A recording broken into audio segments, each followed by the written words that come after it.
हाँ शिवोहम। प्रणाम स्वामी जी, आपके श्री चरण में कोटि कोटि प्रणाम। शिवोहम। क्या विषय चल रहा था? संसार को बनाए रखकर कभी भी सत्य का साक्षात्कार नहीं किया जा सकता। संसार को बनाए रखकर कभी भी सत्य का साक्षात्कार नहीं किया जा सकता। बहुत अच्छी बात है। इसमें क्या सुना रहे थे? इसमें स्वामी सत्य संप्रदाय के बारे में कल विचार चल रहा है। अर्थात सत्य संप्रदाय की रीति से जो सत्य का साक्षात्कार करना अपने जीवन का लक्ष्य बनाता है, वही सचमुच में सत्य का साक्षात्कार कर सकता है। बाकी भटक जाते हैं, ऐसा समझना चाहिए। इस प्रकार की समझ जिनके अंतर्गत नहीं है, समझ लेना चाहिए वही संसार को बनाए रखना चाहता है। और इस प्रकार की समझ जिनमें जागृत हुई, समझ लेना चाहिए वह विद्या के बंधन से मुक्त होना चाहता है। ठीक है ना? जी स्वामी जी।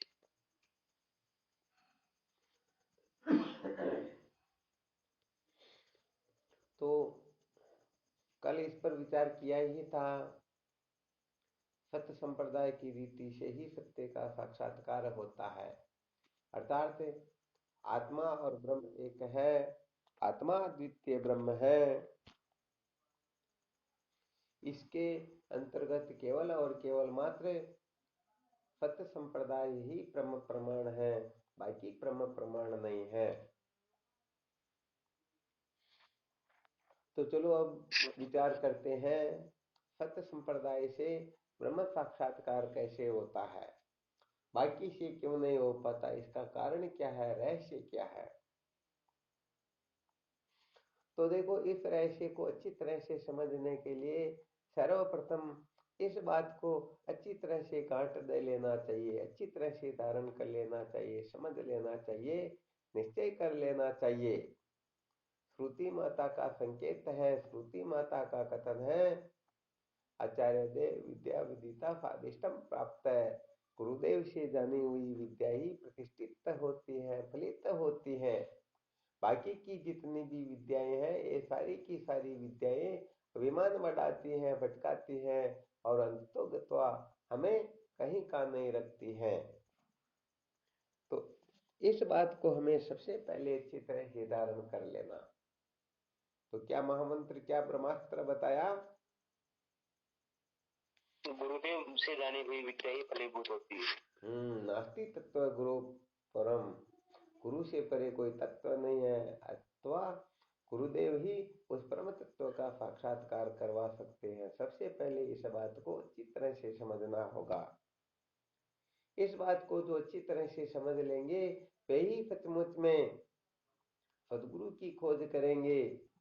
और जो इस रहस्य को नहीं समझ पाएंगे, उनको जो देशे मिल गए उसी में संतुष्ट रह करके अपने जीवन को पूरा कर लेंगे। तो कम से कम ये बात तो अच्छी तरह से समझ में आ जाए कि अज्ञान की जो निवृत्ति है केवल और केवल मात्र ज्ञान से ही होती है।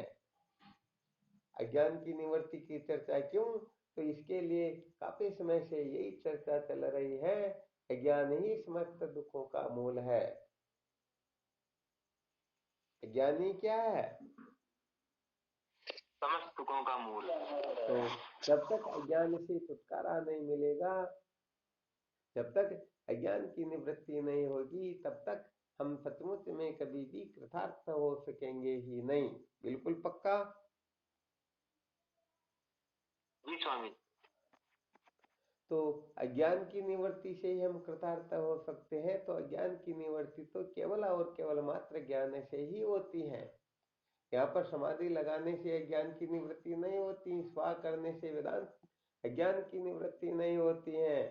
यहाँ पर पूजन पाठ करने से भी, ढोल नगारे बजाने से अथवा कुछ का कुछ करने से अज्ञान की निवृत्ति नहीं होती है। जिस प्रकार से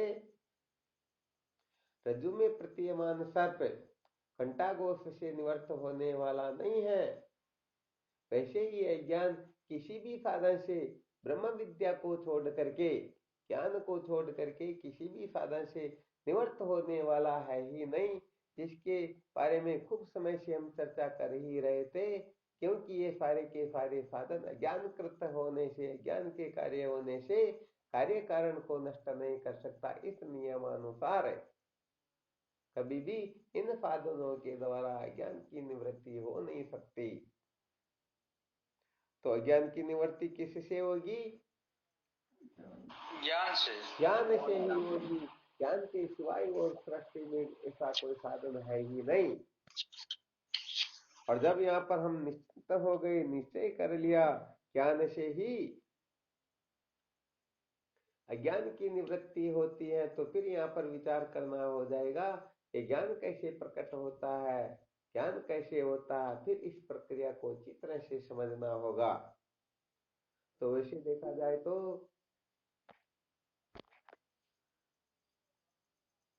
ज्ञान जो है केवल और केवल मात्र तत्वमस्यादि महावाक्य जन्य अखंडार्थी अर्थात ब्रह्माकार वृत्ति को ज्ञान कहते हैं। तो ये ब्रह्माकार वृत्ति जब तक उदय नहीं होती है तब तक अज्ञान की निवृत्ति होती ही नहीं। समझ में आ रहा ना क्यों का त्यों?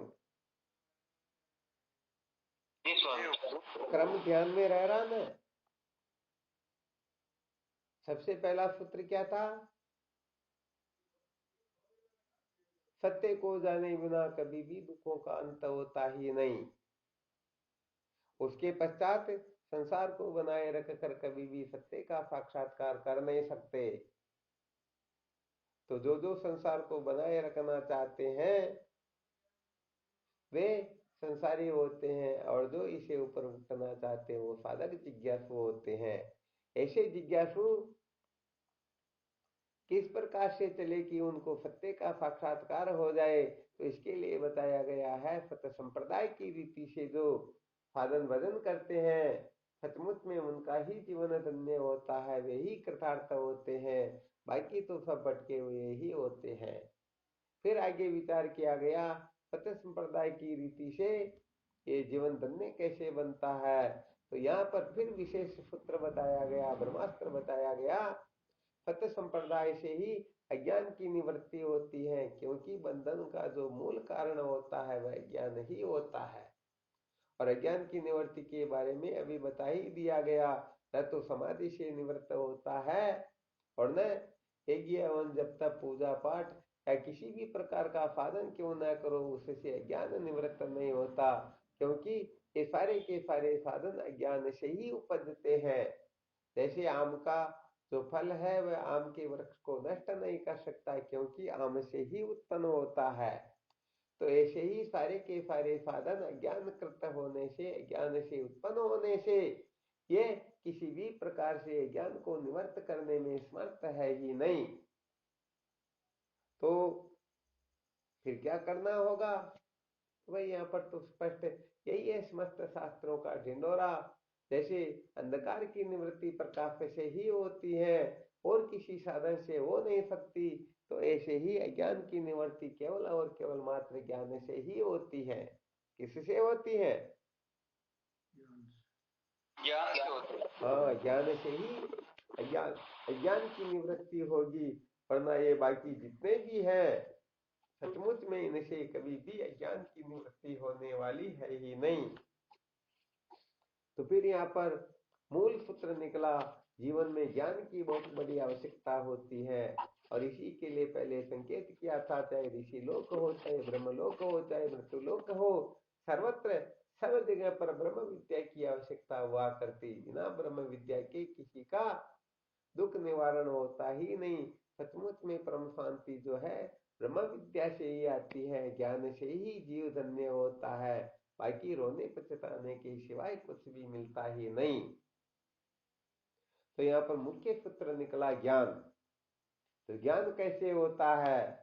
तो यहाँ पर तो देखो जैसे दीपक कैसे जलता है, तो ये कोई बड़ी बात नहीं, बिल्कुल साधारण संकेत है इसके लिए। तो चलते हुए दीपक के उस दीपक को फटा दो वह भी जल जाएगा। बताओ बुझे हुए दीपक के पास में रखने से वह जल सकता है क्या? बस बात इतनी सी है। अरे भाई किसी को डॉक्टर बनना हो तो क्या करना पड़ेगा, डॉक्टरों का संग करना पड़ेगा। वकालत सीखनी हो तो वकीलों का संग करना होगा। इंजीनियर बनना हो तो इंजीनियर का संग करना होगा। यदि कोई डाकू भी बनना चाहता तो उसे भी डाकुओं का संग करना पड़ेगा ना। तो ऐसे ही ज्ञान कैसे होता है, तो बस ज्ञानी जनों का यदि हम संग करेंगे तो सचमुच में अपने को ज्ञान हो जाएगा। तो यहाँ पर विशेष बात, यहाँ तक तो बहुत सारे लोग समझ जाते हैं, परंतु ज्ञान कैसे होता है इस जगह पर बड़ा गड़बड़ घोटाला कर देते हैं।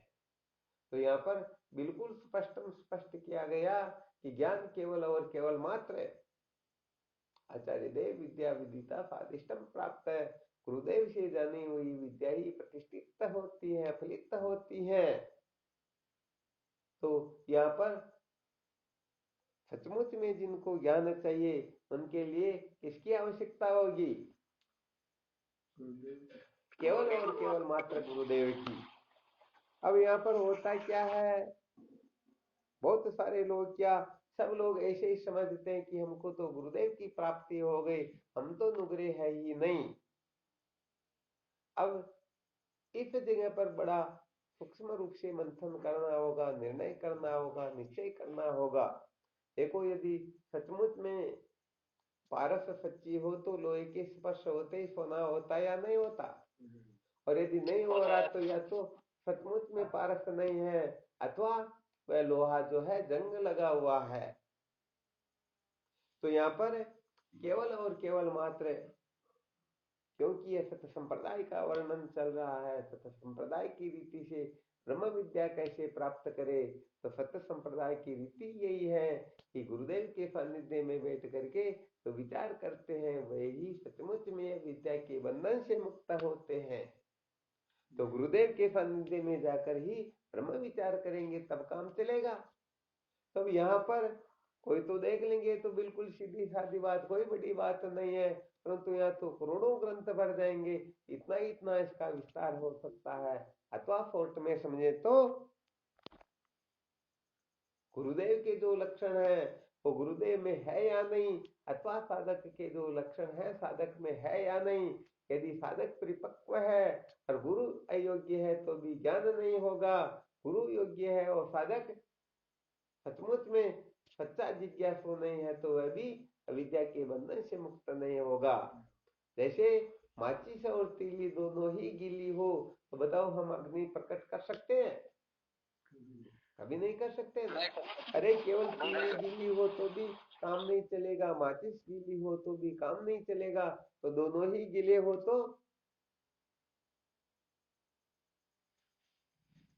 काम तो भी चलेगा काम नहीं क्या। नहीं चलेगा। हाँ काम नहीं चलेगा। तो यहाँ पर गुरु और शिष्य दोनों ही योग्य हो तभी काम चलेगा। गुरु योग्य है शिष्य नहीं, काम नहीं चलेगा। शिष्य योग्य है गुरु नहीं तो भी नहीं। और गुरु शिष्य दोनों ही अयोग्य है तो स्वप्न में भी काम चलने वाला है ही नहीं। तो यहाँ पर फिर सचमुच में ये देखना होता है। आपको उस दिन जो प्रश्न किया गया तो वास्तव में सत्य संप्रदाय क्या है, तो ये सत्य संप्रदाय का मूल स्वरूप बता रहे हैं। श्रोत्रिय ब्रह्मनिष्ठ गुरुदेव से प्राप्त की हुई विद्या ही समझो हम सत्य संप्रदाय से प्राप्त कर रहे हैं, क्योंकि इनका सारा का सारा लिंक नारायण समारंभा वहां से जो अपना अध्ययन चालू हुआ उसी जगह से जुड़ा हुआ होता है। क्योंकि गुरु केवल मात्र किताबें पढ़ करके जो गुरु बने हुए होते हैं सचमुच में वे तो गुरु होते ही नहीं। हाँ ध्यान देना अच्छी तरह से, सुन पढ़ करके रट लिया और ब्रह्म ज्ञानी हो गए, इसका नाम वास्तव में ज्ञान होता ही नहीं। हाँ इसको बहुत अच्छी तरह से समझना होता है। तो देखो भाई यहाँ पर तो अब थोड़ा विशेष विश्लेषण कर ही देते हैं। विचार सागर के अंतर्गत जो 5 प्रकार के लक्षण बताए गए हैं, वेद अर्थ को भले पिछाने, आत्म ब्रह्म रूप एक जाने, भेद पंच की बुद्धि नसावे, अद्वय अमल ब्रह्म दर्शावे, भव मिथ्या मृग तृषा समाना, अनुलव इम भाकत नहीं आना, सो गुरुदे अद्भुत उपदेशा, छिदक शिखा न लुंचित केशा। ये 5 प्रकार के लक्षण जिनमें होंगे यही सचमुच में सदगुरु के योग्य होते हैं। और 5 प्रकार के लक्षण नहीं है तो वास्तव में वह गुरु के योग्य है ही नहीं। अब भले ही जैसे बुझे हुए दीपक के पास में प्रकाश की कल्पना करके 1000 वर्ष तक बैठे रहो फिर भी काम चलने वाला, जैसे पत्थर से बनी हुई गाय दूध नहीं दे सकती है, पत्थर से बना हुआ शेर किसी को खा नहीं सकता, ऐसे ही जहां पर सचमुच में अबोधवान है, जो अबोध है वो वास्तव में किसी को बोध, किसी के हृदय में बोध का संचार कर ही नहीं सकते। तो देखो जो श्रोत्रिय ब्रह्मनिष्ठ का जब वर्णन किया गया, श्रोत्रिय ब्रह्मनिष्ठ यहाँ पर वही हो सकता, श्रोत्रिय का मतलब जो है जिन्होंने गुरुओं के सानिध्य में बैठ करके ब्रह्म विद्या का श्रवण मनन किया हो। तो बताओ वही सत्य संप्रदाय या नहीं हुई? अरे भाई गुरु वही होते हैं जिन्होंने गुरुओं के सानिध्य में बैठ करके ब्रह्म विद्या का विचार किया हो। तो जिनके सानिध्य में बैठ के विचार किया तो वह गुरु होंगे, तभी तो ये गुरु हो सकते, और वह गुरु नहीं हो तो ये कहां से हो जाएंगे? नहीं होंगे ना। नहीं होंगे स्वामी। अच्छा इस दृष्टि से देखा जाए उनके गुरु उनके गुरु उनके गुरु, तो बताओ नारायणम समारंभा शंकराचार्य मध्यमाम अस्मदाचार्य पर्यंतम वंदे गुरु परंपराम। तो बताओ भगवान नारायण से जो परंपरा चली, जिसको सत्य संप्रदाय कहा गया, जिस संप्रदाय के मध्य में भगवान शंकराचार्य जी महाराज का प्राकट्य हुआ, तो बताओ ये आदि गुरु भगवान नारायण के द्वारा जो उपदेश, हाँ चतुश्लोकी भागवत पढ़ करके भी हम अच्छी तरह से समझ सकते हैं। तो कुल मिलाकर के जो उपदेश दिया गया, हम जो श्रवण कर रहे हैं ये वहीं से आया हुआ है या नहीं?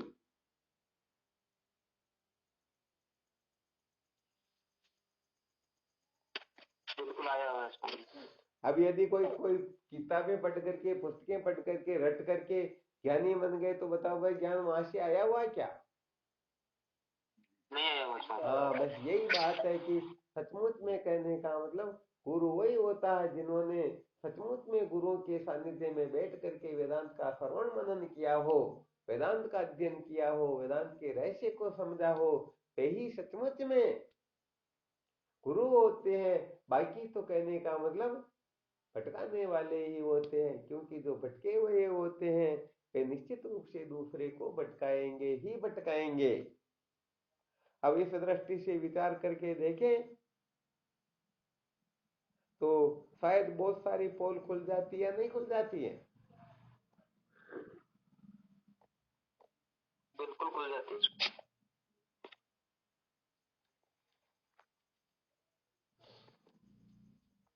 तो कहने का मतलब हम सचमुच में गुरु शरण में है या नहीं, हमारे गुरुदेव यदि इस प्रकार से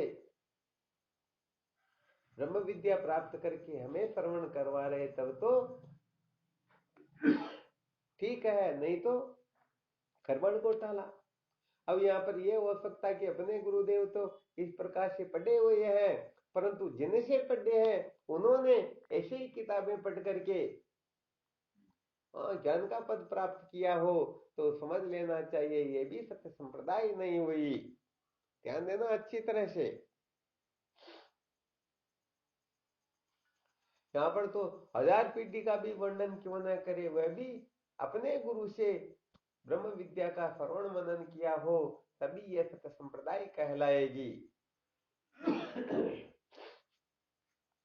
हालांकि इसका एक विशेष रहस्य भी होता है, उसका तो फिर कभी विचार करेंगे। ये ज्ञान कहने का मतलब यहाँ तक जो पहुंचता वो किस प्रकार से पहुंचता, उसकी शैली कुछ और है, ये अभी बाहर की दृष्टि से बताया जा रहा है, क्योंकि अभी इसी की ज्यादा आवश्यकता है। जब हम आत्मा को ही गुरुदेव के रूप में निश्चय कर लेंगे, उसमें थोड़ी बात कुछ और होने लगेगी। तो इसे कहते हैं सत्य संप्रदाय। समझ में आया क्या?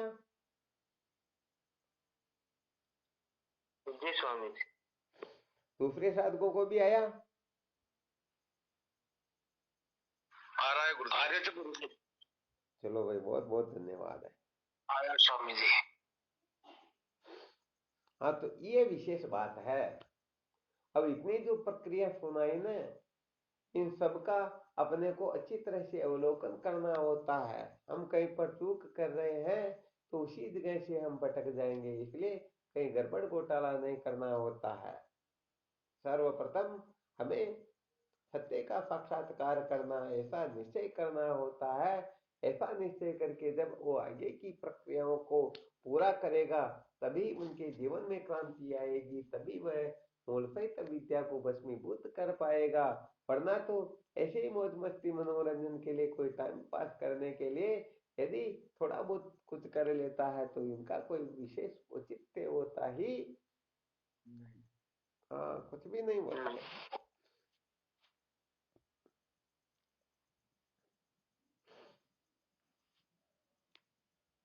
तो यहाँ पर तो कहने का मतलब यदि विचार करें तो बड़े बड़े ग्रंथ भरने में आ जाते हैं, क्योंकि जब यह निश्चय हो ही गया कि सत्य के साक्षात्कार से ही बीज यथार्थ होता है और इसके लिए ब्रह्म विद्या की आवश्यकता होती, बीज के सारे सूत्रों का हमने अवलोकन कर लिया है, तो ब्रह्म विद्या की प्राप्ति के लिए गुरु और शिष्य दोनों का ही योग्य होना आवश्यक है। तो शिष्य की योग्यता कैसे जागृत होती है, क्या क्या योग्यताएं होती हैं, इसके लिए ये 1.5-2 साल अपने को इसी विषय पर चिंतन करते हो गया। कभी तो न कर्मणा न प्रजया न धनेन त्यागेन किमृतत्व मांसु, इनके ऊपर विशेष विचार किया। कभी 4 पुरुषार्थों के ऊपर, कभी प्रतिबंधकों के ऊपर, कभी चतुष्टय साधन पर, कभी अंतःकरण की शुद्धि के द्वारा, ऐसे अनेक अनेक प्रकार के विषयों से, अर्थात अनेक अनेक प्रकार से उसी विषय वस्तु को घुमा फिरा करके प्रत्येक बार अलग अलग तरीके से समझाया कि श्रुति प्रमाणिक मत है धर्म निष्ठा तयव आत्मा विशुद्धि रसे विशुद्ध बोधि परमात्मा वेदनम तेनेव संसार समूलनाश है। आ गया ना अच्छी तरह से समझ में? तो कुल मिलाकर के हो सकता आप बहुत आगे बढ़ गए हो, परंतु यहाँ पर यदि गुरुदेव में कमी है अथवा शिष्य में कमी है तो अपनी अपनी कमी को पूरी कर लेनी चाहिए। हाँ, यहाँ पर डरने की कोई आवश्यकता नहीं है। तो सचमुच में निडर होकर के सत्य का साक्षात्कार करना है। ये जीवन ऐसे ही नहीं मिला हुआ है, इसको ऐसे ही कपलत में हमें इसको बर्बाद नहीं करना है। यदि सचमुच में गुरुदेव ब्रह्म विद्या का उपदेश करने में समर्थ न हो तो उनसे आज्ञा लेकर के, आशीर्वाद लेकर के, उनकी कृपा प्राप्त करके फिर महापुरुषों की खोज में निकलना चाहिए। यदि वह कह दे नहीं नहीं मेरा चेला होकर के कहीं गया तो भस्म हो जाएगा, ऐसा वैसा हो जाएगा, नरक में चला जाएगा, तो समझ लेना चाहिए कि ऐसे स्वार्थी गुरु सचमुच में साधक का हित नहीं कर सकते, क्योंकि वो अपना ही पोषण करना चाहते हैं, मान बढ़ाई चाहते हैं। ये नहीं चाहते कि मेरे शिष्य को सचमुच में सत्य का साक्षात्कार हो। अरे भाई, अपनी दुकान में कोई सामग्री है नहीं, ग्राहक खड़ा उसे बार बार कहे हाँ देता हूँ, तो कब तक उसे खड़े रख सकोगे? यदि सचमुच में उसे उस वस्तु की आवश्यकता है तो 5-15 मिनट शायद वो अपना बर्बाद कर लेगा, परंतु फिर वहां पर टिकेगा नहीं, तो ऐसे ही छोड़ करके चला जाएगा। इसे तो अच्छा है ना, आशीर्वाद लेकर के जा रहा तो कम से कम कुछ न कुछ आशा तो की जा सकती ना। और जब धक्का लगा के निकलेगा तो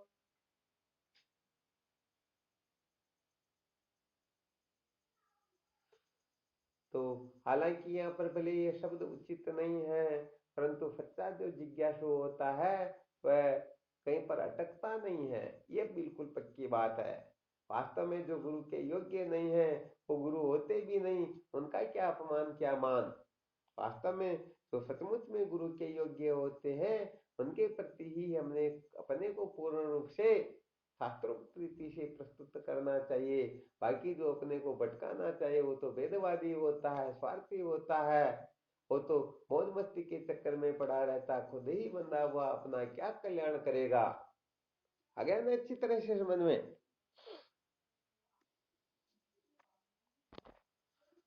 जी स्वामी जी। हाँ, तो यहाँ पर कुल मिलाकर के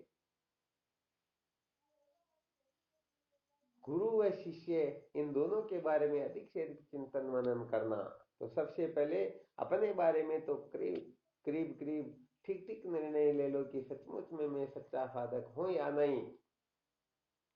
सच्चे साधक हो जाएंगे तो प्रथम कला के जो समस्त लक्षण है उनमें प्रविष्ट हो जाएंगे, सारे के सारे लक्षण उनमें जो के त्यों दिखाई देंगे। कुल मिलाकर के जिनमें सठ संपत्ति पूर्ण रूप से ठस भरी हुई है, 1% भी गड़बड़ घोटाला नहीं है, वही सच्चा साधक कहलाता है, वही सच्चा जिज्ञासु होता है। और जिनमें सठ संपत्ति नहीं है तो भले वो तो विवेक वैराग्य मुमुक्षुता में लोगों को कितना भी पागल बना दे, मेरे समान तो इस संसार में नारद मुनि भी नहीं है, सनकादिक ऋषि भी नहीं है, भगवान शंकराचार्य जी महाराज भी फेल हो जाते हैं, अरे भाई हो जाते होंगे, परंतु सचमुच में उसके जैसा बेवकूफ संसार में तो क्या त्रिलोकी में भी कोई होता नहीं। इसलिए पट संपत्ति का जीवन में अच्छी तरह से समावेश होना चाहिए। पट संपत्ति समस्त पाखंडों को नष्ट कर देती है, समस्त पाखंडों को उड़ा देती है। पट संपत्ति से ये जाना जाता है कि ये विवेक वैराग्य मुक्ता से संपन्न है या नहीं। तो फट संपत्ति जहां पर है तो समझ लेना चाहिए यहाँ विवेक वैराग्य मुक्ता कूट कूट कर भरी हुई है, कोई समस्या नहीं है। और फट संपत्ति नहीं है तो वह जो बातें बना रहा समझो एक सचमुच में वह मूर्ख ही बना रहा है, मूर्ख बना रहा ना। बिल्कुल स्वामी जी। हाँ, जैसे ये मृत रत्ना का जल दिखाई जरूर देता परंतु सचमुच में होता नहीं। थोड़ा इसमें रहस्य बता देते तो सचमुच में विवेकी होगा, वैराग्यवान होगा, मुमुक्षु होगा तो बताओ उनका मन उनकी इंद्रियां वश में होगी या नहीं होगी, उनमें श्रद्धा होगी या नहीं होगी, अभिमान की निवृत्ति होगी या नहीं होगी, कर्माधिक्य से उसे अरुचि होगी या नहीं होगी।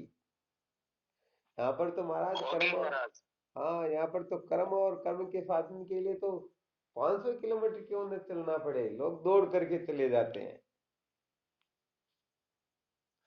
सजानंद जी महाराज सही है ना? बिल्कुल सही है गुरुदेव। तो कुल मिलाकर के ये देखना होता है, जो सचमुच में महापुरुष होते हैं वो जिज्ञासुओं में फट संपत्ति ही देखते हैं कि इनमें फट संपत्ति है या नहीं। वो किसी भी प्रकार से परीक्षा लेकर के किसी भी प्रकार से उसके रहस्य को जान लेते, भाई इनमें कितना गड़बड़ घोटाला, कितने प्रतिशत ये साधक है और कितने प्रतिशत संसारी है। तो वैसे देखा जाए तो कसौटी पर खरा उतरना तो हजारों लाखों करोड़ों में किसी किसी का होता है, परंतु समस्त साधकों को निश्चय कर लेना चाहिए दूसरे कसौटी पर खरे उतरे या न उतरे मैं जरूर उतर करके दिखाऊंगा।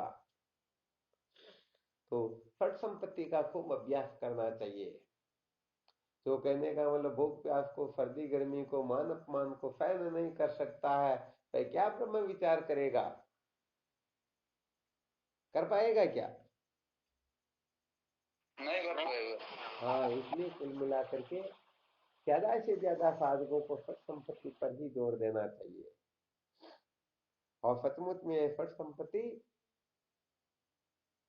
अच्छी तरह से निश्चय कर लो, जहां पर है वहां पर भले ही विवेक वैराग्य मुमुक्षुता दिखाई नहीं दे, चिंता मत करो, वहां पर निश्चित रूप से विद्यमान है। और कहीं पर विवेक वैराग्य मुमुक्षुता इतने खतरनाक दिखी कि शायद इस संसार में उनके जैसा विवेकी वैराग्यवान तो कोई होगा ही नहीं, परंतु फट संपत्ति नहीं है तो समझ लेना चाहिए ये सचमुच में बहुत बड़ा ढोंगी है, ये मूर्ख बनाना चाहता है, ये बेवकूफ बना करके अपना उल्लू सीधा करना चाहता है।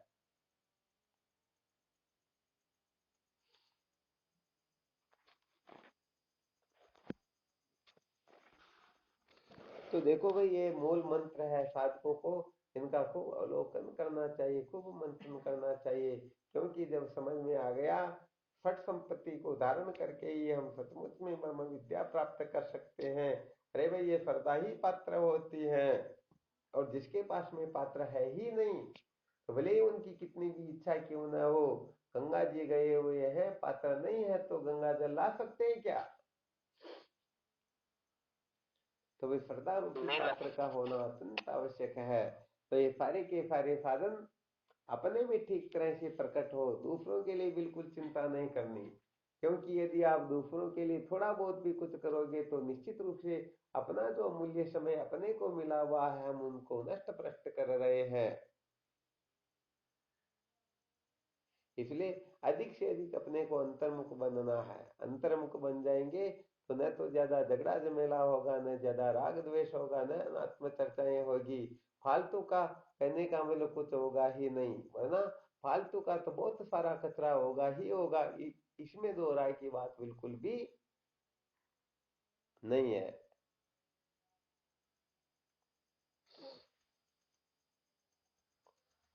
तो साधकों को क्या करना चाहिए? गुरु जी के सानिध्य में जाके ज्ञान लेना चाहिए। बहुत बहुत धन्यवाद। अर्थात चाहे उनको रोना पड़े चाहे हंसना पड़े, चाहे जगना पड़े चाहे सोना पड़े, चाहे त्याग करना पड़े चाहे ग्रहण करना पड़े, कुछ भी क्यों करना पड़े या कुछ भी क्यों ना करना पड़े, उसको अपने जीवन का लक्ष्य बना लेना चाहिए।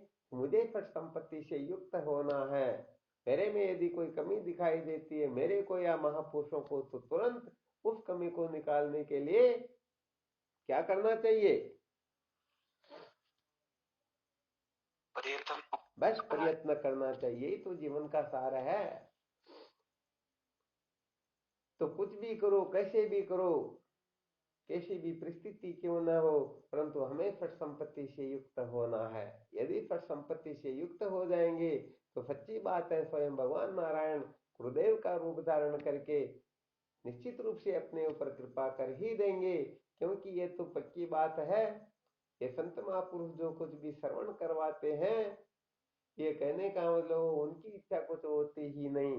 सत्य बात कहें तो इतने जो साधक आप लोग जुड़े हुए हो सकता है समस्त साधकों का पुण्य हो या किसी एक ही साधक का पुण्य हो, उसी के कारण ये सत्संग सुनने को मिल रहा है। अपने अंतःकरण में जिस प्रकार की भावना होती है उस प्रकार की भावना से हमें वह वस्तु निश्चित रूप से मिल जाती है। तो हो सकता है किस समय कोई प्रतिकूल परिस्थिति जागृत हो जाए, हम सत्संग से वंचित रह जाए, और पता नहीं जीवन में किस मोड़ पर क्या हो जाए। इससे पहले अपने को सत्य का साक्षात्कार कर लेना चाहिए, निश्चिंत हो जाना चाहिए। साधन संपन्न में गड़बड़ घोटाला रखना ही नहीं चाहिए। भाई अपना पुण्य है, जब साधक संत महापुरुषों के सानिध्य में बैठते हैं तो उनके भीतर किस प्रकार की मांग है, उनको क्या चाहिए, उसी प्रकार के शब्द संत महापुरुषों के मुख से निकलने लग जाएंगे। तो सच्ची श्रद्धा हो चाहे किसी क्षेत्र की क्यों न हो, उनको वह वस्तु प्राप्त होने लग जाएगी।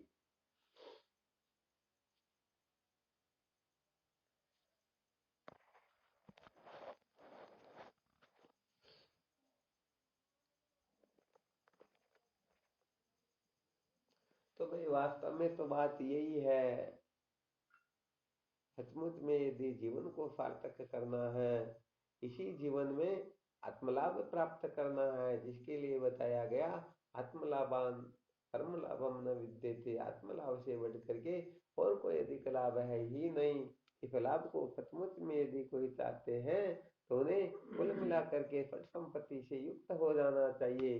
क्योंकि जहाँ पर फट संपत्ति है तो बाकी तीन साधन जो है वो निश्चित रूप से विद्यमान है, और जहाँ फट संपत्ति नहीं है वहाँ तीन विद्यमान दिखाई भले ही दे, परंतु सचमुच में धोखा होता है।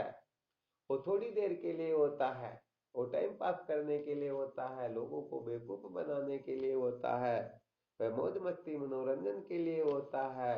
क्योंकि अधिकतर अधिक जगह पर देखा जाता है ज्ञान को भी भोगों का साधन बना लिया जाता है। जैसे लोग धन के द्वारा भोगों को खरीद लेते हैं, वैसे ही ज्ञान के द्वारा भोगों को खरीद लेते हैं।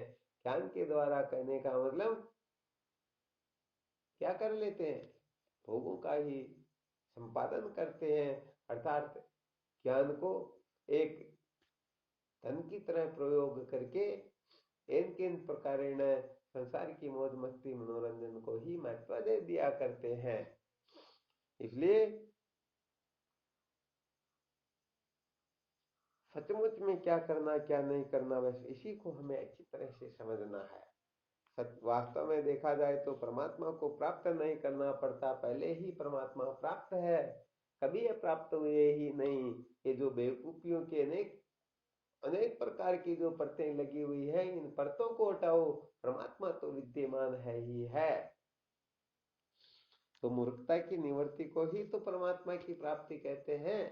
वरना ऐसा थोड़े जो सिर पर वो चमक आ जाएगी या शरीर से कोई इत्र सेंट की या चंदन की खुशबू निकलने लग जाएगी या शरीर दिव्य हो जाएगा अथवा आंखें चमकने लग जाएगी अथवा हजार लाख कोस क्या हो रहा है वो बताने लग जाएंगे, देखने लग जाएंगे, दो चार शरीर बना लेंगे।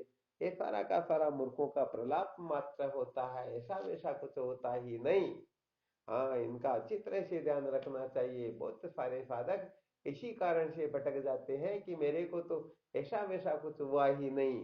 तो ऐसे वैसे लोग बेचारे कोई नई नवीन वस्तु चाहते हैं, और जो नवीन वस्तु चाहते हैं उनको ब्रह्म सत्य का साक्षात्कार होगा ही कैसे। तो यहाँ पर ब्रह्म साक्षात्कार होने के पश्चात और कुछ होता ही नहीं, जैसे पहले होते वैसे ही रहते हैं, वैसे ही खाना पीना होना जगना रोना हंसना चलता रहता है। कुल मिलाकर के ये जानने न जानने का भेद होता है। दो की जेब में 100 100 रुपए का नोट है, एक को पता है तो वह आराम से मोटर में बैठ के चला जाएगा, और दूसरे की जेब में है परंतु वह जानता नहीं इसलिए रोता है, अब मैं मेरे घर कैसे जाऊंगा। तो भाई देखो, यहाँ पर तो साफ साफ कहा गया है, फीका फूका कोई नहीं, सबकी कटड़ी लाल, खोल गांठ नहीं देखते इस विध फिरे कंगाल। तो क्या निर्णय निकला? सत्य संप्रदाय किसे कहते हैं? गुरुदेव से जानी हुई विद्या तो अविद्या को निवर्त कर दे। किसको निवर्त कर दे? अविद्या को निवर्त कर दे। तो वह कौन सी विद्या हुई? गुरुदेव से जानी हुई विद्या। परंतु गुरुदेव से जानी हुई विद्या, उस विद्या की भी परीक्षा ये है कि उन्होंने जो ये विद्या प्राप्त की, एक तो चोरी से की, या किसी को डरा धमका करके बेवकूफ बना करके 2 नंबर से कैसे प्राप्त की। हाँ, यहाँ पर तो अच्छी तरह से इस रहस्य को समझ लेना चाहिए। ये 2 नंबर की विद्या भी भले ही ब्रह्म विद्या क्यों ना हो, फलित नहीं होती है। इसके लिए जो बलिदान चाहिए, जो त्याग चाहिए, जो समझ चाहिए, वो यदि हमने किया नहीं तो भी काम चलने वाला। हाँ, यहाँ पर तो वैसे देखा जाए तो ये अज्ञान जो होता है ना, ये अनंत कोटि ब्रह्मांड, ये सारा का सारा ऐश्वर्य सहित जो कुछ भी नाम रूपात्मक प्रपंच है, और इन सब का मूल जो अज्ञान है, इस अज्ञान को उनके चरणों में समर्पित करना होता है।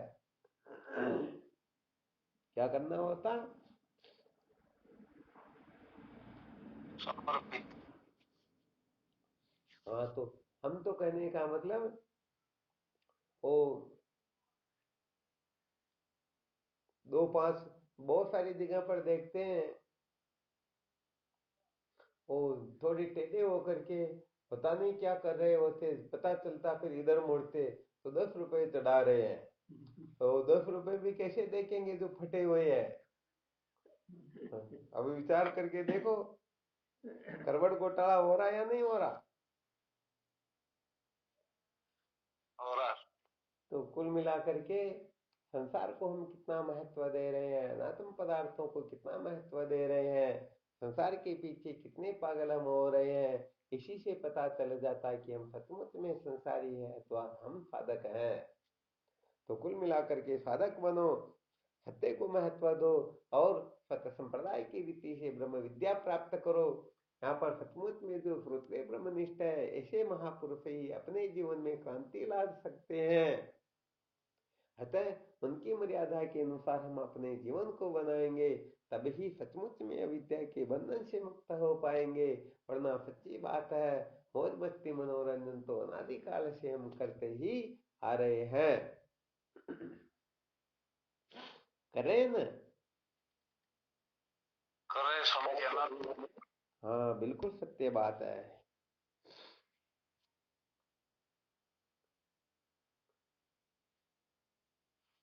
तो चलो ठीक, इस विषय पर खूब मंथन करना, खूब विचार करना। आफट संपत्ति पर और श्रोत्रिय ब्रह्मनिष्ठ गुरुदेव पर सबसे ज्यादा जोर दिया गया, क्योंकि सत्य का साक्षात्कार इसी पद्धति से हो सकता है।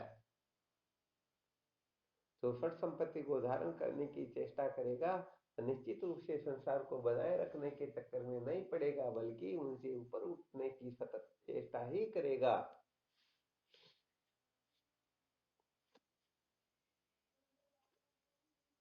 तो कोई बात नहीं, कमी नहीं निकले तो भी चिंता नहीं करनी, परंतु कम से कम ये बात अच्छी तरह से समझ में आ जाए कि यहाँ पर मैं भी गलती कर रहा हूँ, यहाँ पर गड़बड़ है। कहने का मतलब एक तो होती चोरी और दूसरी होती है शिना चोरी। चोरी करके भी कहते मैंने चोरी नहीं की, तो ये बड़ा गड़बड़ घोटाला है। तो अपने को अपनी गलती दिखने लग जाए, समझो हम सचमुच में महान बनने लग गए। दूसरों की गलती दिख रही है तो एक नंबर की मूर्खता है। ऐसे बेवकूफ तो पामर होते हैं, संसारी होते हैं, वे सचमुच में कभी ब्रह्म विचार कर ही नहीं पाएंगे। इसलिए दूसरों की गलती न देख करके जो अपनी गलती देखने लगता है वह साधक हो जाता है। तो निकालने की चेष्टा करता है वह जिज्ञासु हो जाता है। जो अंतःकरण का ही मूल फैतवाद कर देता है उसी का नाम ज्ञानी होता है।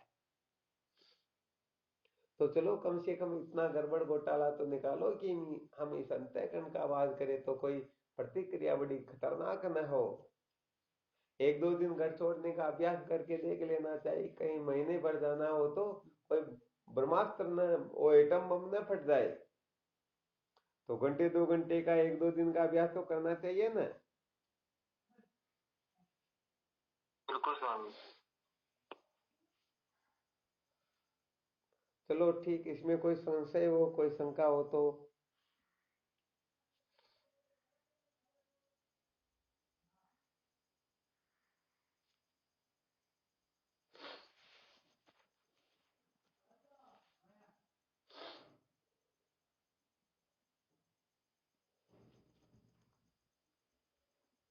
कोई शंका नहीं। प्रणाम स्वामी जी। नहीं गुरुदेव। हाँ शिव। स्वामी जी, भूख प्यास सर्दी गर्मी मार अपमान मतलब कब कब सहन करना चाहिए? जब सत्य का साक्षात्कार करना हो, लक्ष्य की प्राप्ति करनी हो। अच्छा। कहने का मतलब जिस समय हम ब्रह्म विचार करने की ओर प्रवृत्त हो गए, उस समय 100%, 99% भी नहीं बल्कि 100% हम ये साधन संपन्न जिसमें अभी तितिक्षा के लिए पहुंचाना है। बाकी के समय आप सहन करो न करो कोई दिक्कत नहीं, परंतु वेदांत श्रवण में प्रवृत्त होते समय, वेदांत विचार करते समय तो पूर्ण रूप से षट संपत्ति का होना अत्यंत अत्यंत अत्यंत आवश्यक है। कितने परसेंट षट संपत्ति होगी उतने परसेंट ज्ञान हो जाएगा। तो ये लोग भटकते क्यों है, अधूरे क्यों रहते हैं? क्योंकि किसी में 2% षट संपत्ति है, किसी में 1% है, किसी में आधा परसेंट है, किसी में 10-5% है, तो ज्ञान उतना ही होगा। और 100% षट संपत्ति से युक्त है तो ज्ञान भी उनको 100% हो जाएगा।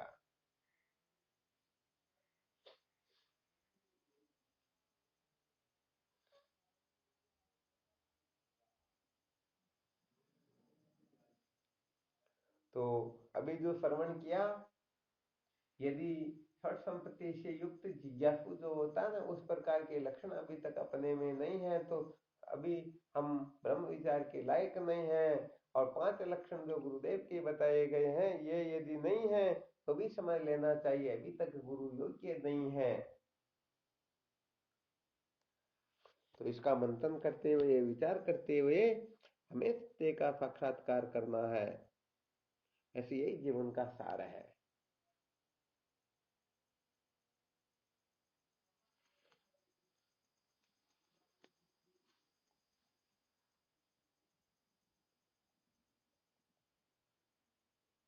चलो ठीक, फिर करो साधन भजन, है ना। वो हम स्वामी जी चरणों में कटों के प्रणाम। शिवम गुरुदेव आपके श्री चरणों में वंदन, आपके श्री चरणों में गुरुदेव। हाँ शिवो हम। शिवम प्रणाम गुरुदेव, आपके चरणों बारंबार जय हो। आप स्वामी जी के चरणों में साष्टांग बनाओ। हाँ शिवो हम। शिवम गुरुदेव शिवम। हाँ शिवो हम। शिवम चरण स्पर्श। शिवो हम। दंडो साष्टांग प्रणाम हम देता। हाँ शिवो हम। गुरुदेव भगवान के श्री चरणों में प्रणाम। शिवो हम। हाँ शिवो हम। प्रणाम स्वामी जी, आपके श्री चरणों में कोटि कोटि प्रणाम। हाँ शिवोहम, नमो नारायण हरि ओम। गुरुदेव भगवान के श्री चरणों में साष्टांग दंडवत प्रणाम। शिवोहम। हाँ शिवोहम।